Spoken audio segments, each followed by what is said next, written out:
Bonjour à tous et bienvenue dans cette nouvelle vidéo, je suis Samuel Navozar du blog lesjeuxdesam.fr. Aujourd'hui c'est notre J+2 de mon immersion à Essen au Festival du jeu international et je vais essayer de vous faire quelques reportages.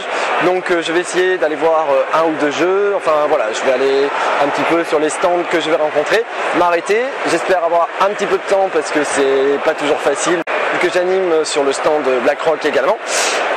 Donc voilà, mais on va essayer de faire au mieux pour vous présenter une super vidéo. Donc je vous dis à tout de suite. Alors je me trouve maintenant devant le stand de Game Board Geek. Alors Game Board Geek c'est un énorme réseau de données sur les jeux de société, un peu comme Trick Track en France, voilà, mais qui a une portée aux États-Unis énorme et qui est mondiale en fait. Ici sur leur stand en fait vous avez la possibilité de voter pour les jeux que vous aimez. Donc c'est vraiment quelque chose de génial, donc j'y ai été. On m'a donné donc une petite carte avec un code marqué dessus.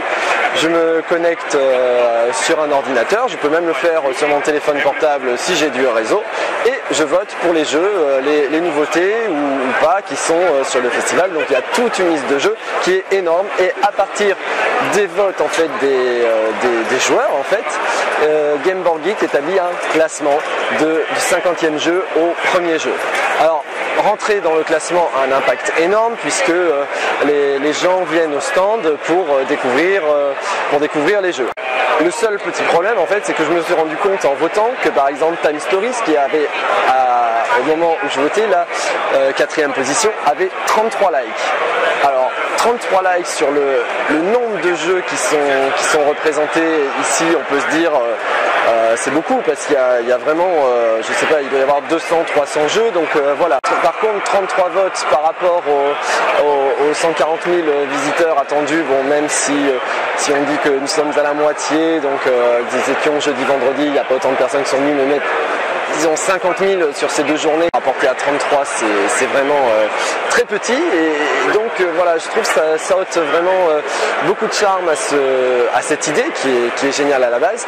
Et d'autre part, en plus, si vous vous présentez et vous demandez une nouvelle carte, on vous donne une nouvelle carte. Et comme vous ne rentrez pas d'adresse mail ou autre chose, en fait, voilà, on ne peut pas vous identifier formellement. Donc n'importe qui, en fait, à chaque fois que vous revenez ici, vous pouvez prendre une nouvelle carte et voter.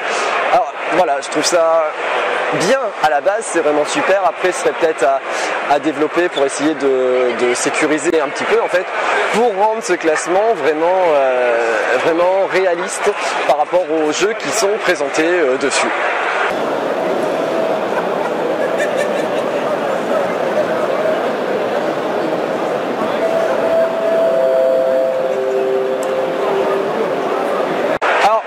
Je viens juste de m'arrêter devant le stand de Indies et en fait Indies est en fait le stand qui vend Indies est en fait l'éditeur qui vend le jeu Résistance et Avalon qui sont des jeux d'identité secrète dont je vous ai déjà parlé sur mon blog.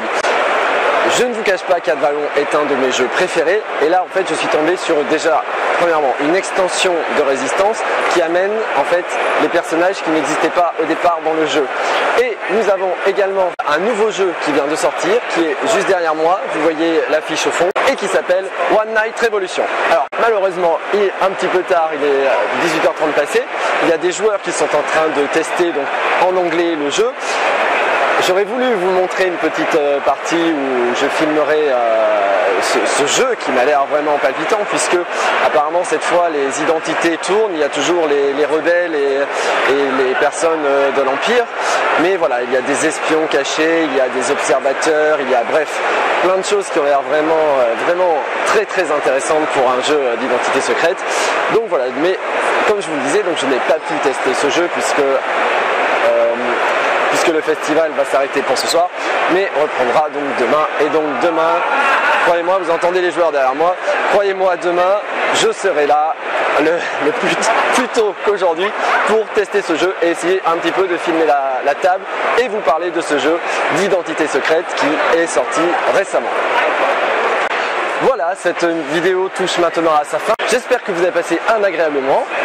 Juste derrière moi, vous pouvez voir le stand de Flick 'Em Up, un petit jeu de pitchnet dans un cadre en bois vraiment très sympa comme jeu. Donc si vous n'avez jamais essayé, n'hésitez pas à le faire. Ce soir, pour moi, ce sera une soirée Proto Night. Ah, vous voyez déjà les lumières qui s'éteignent tout autour de moi. On me met à la porte. Donc voilà, donc ce soir ce sera une petite soirée Proton Night, donc on va tester des jeux. Je vais tester plein de jeux, j'essaierai de filmer un petit peu pour vous montrer comment se passe une soirée Proton Night. En tout cas, pour cette semaine, ce sera fini des petits reportages parce que demain nous attaquons le week-end, il y aura énormément de monde. Je filmerai bien entendu ces 2 journées, mais je ne produirai pas ces vidéos ni samedi ni dimanche, mais un petit peu plus tard la semaine prochaine. Voilà. Nous allons maintenant reprendre un rythme un petit peu plus normal et je vais quand même essayer de continuer à tester mes jeux pour toujours essayer de tenir mon défi fou. Voilà, donc je suis un petit peu dans l'ombre, je suis désolé pour ça. En tout cas, je vous souhaite une excellente soirée. Si vous avez aimé cette vidéo, n'hésitez pas à cliquer sur j'aime et à la partager. Et je vous donne rendez-vous à très bientôt pour une prochaine vidéo. Bye bye.